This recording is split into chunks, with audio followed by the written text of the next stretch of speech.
Hey, what's going on? You know who it is. You know what it is. All right, you guys, peep game.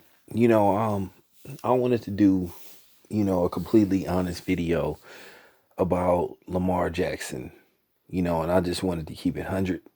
I just wanted to keep it a thou wow 100, just trio, real, whatever you want to say in regards to Lamar Jackson. Now, some people gon' like this video, but some people it's not going to like this video, but I feel like from my perspective, the truth needs to be told about Lamar Jackson. Um, I went back and looked at that playoff game between the Ravens and the Titans. They were the number one seed. Of course, they had a bye week. They ended up losing. But sometimes I was thinking two things. Sometimes a bye week can be a gift or a curse where you know, where you have time to rest and gear up. But then sometimes you need to just keep playing. And then when they wrapped up home field advantage, basically he didn't really play that much. And I gotta say this. He got into that game with the Tennessee Titans and he just threw a very bad interception. He ended up throwing two bad interceptions. And they fell behind early, and basically Henry ran the ball down their throats, and it just wasn't nothing they could do. The thing is about Lamar Jackson, we just have to tell the truth about him. He's Unfortunately for him, he is the stereotypical black quarterback, the guy that runs the option when all else fails, and he doesn't try to beat you with his arm. Where you have Patrick Mahomes, he's the drop back quarterback where he can throw the ball. Running is the last option. Where Lamar Jackson, that could be the first option before. And see, that's the problem. We've saw that before. And it doesn't necessarily translate to Super Bowls. And this is no knock on Lamar Jackson, but I just got to tell the truth. Lamar Jackson need to work on some of his mechanics. One, he needs to learn how to read defenses. If he learns how to read defenses better, then at times he could try to audible.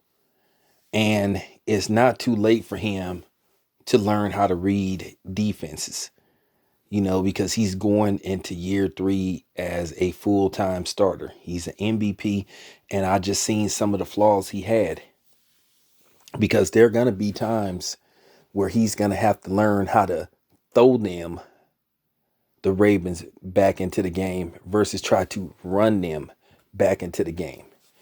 Because that was Michael Vick's problem. Michael Vick had trouble reading defenses. Michael Vick had a cannon up arm.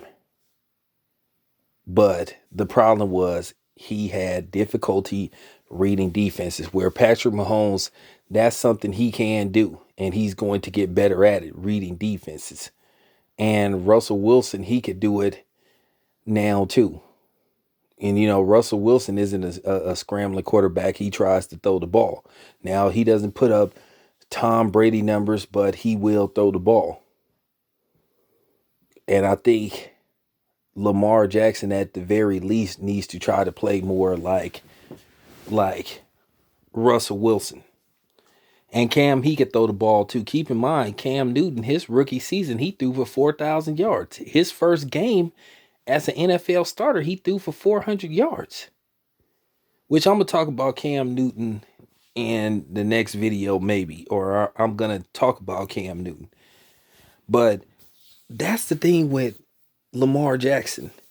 And we all was pulling for Lamar Jackson, because what was said about him, saying that his skin tone is the reason why he can cover the ball up, which that was one of the most racist things I ever heard in my life. That was just blatantly racist. And to say that it wasn't, that was just absurd. It was blatantly racist. And of course, you had the 49ers, Richard Sherman caping for that dude. But we all know they told him to do it, But Lamar Jackson is going to have to become more of a complete quarterback. He is going to have to learn how to try at times be a drop back 3-step quarterback and try to throw the ball and try to see. He still doesn't have vision of the field neither. So those are some mechanics that he can fix. They're fixable. He needs to be in that room looking at tape, trying to figure out how to read these defenses. It's always good to be an instinct quarterback where you rely on your instincts, natural ability. But there's going to be times where you're going to have to really think ahead. When you see how the defense is lining up the formations, you're going to have to try to figure that out. And that's something that Lamar Jackson is lacking. Now, don't get me wrong. I'm not a football guru, but I know enough about the sport to tell you what is missing with Lamar Jackson. It just got to be said. I want him to succeed. I really do. But I went back and looked at that game. I was like, okay, Lamar Jackson didn't have a clue what to do when they fell behind. And yes, that's his first playoff game.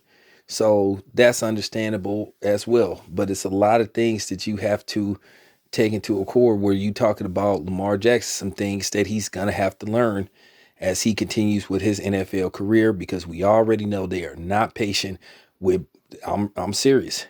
In most cases, they are not patient with black quarterbacks.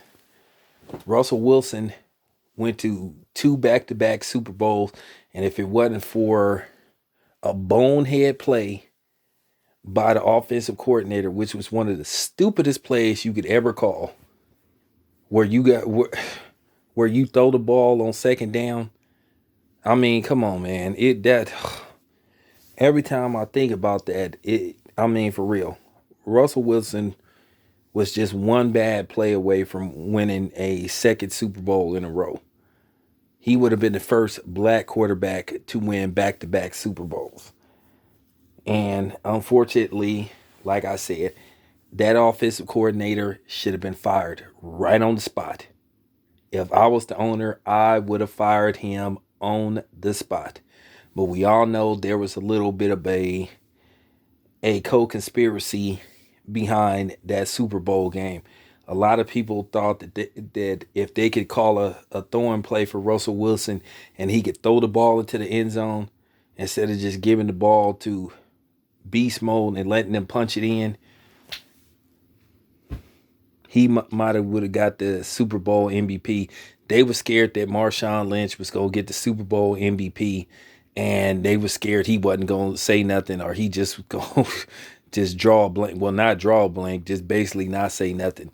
And that's what a lot of people believed. That stupid offensive coordinator just went out of his way because he was worried about Marshawn Lynch saying or not saying anything, which look what it did to him. Like I said, I would have fired his ass right on the spot if I was Paul Allen at the time, who owned the team. So anyway, getting back to Lamar Jackson, that's just basically what he has to do. He needs to learn how to read defenses better. And like I said, it's not too late to fix that. Everybody's not going to be, turning into Tom Brady. Now, that's one thing Peyton Manning could do.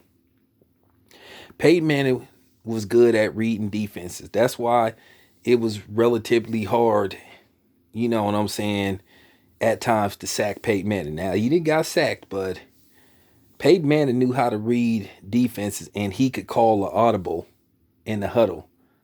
Now, will Lamar Jackson ever get to that point? Maybe, maybe not. But he needs to start trying. So that's all I got to say. This your boy Town Biz. Thank you for listening. I'm out.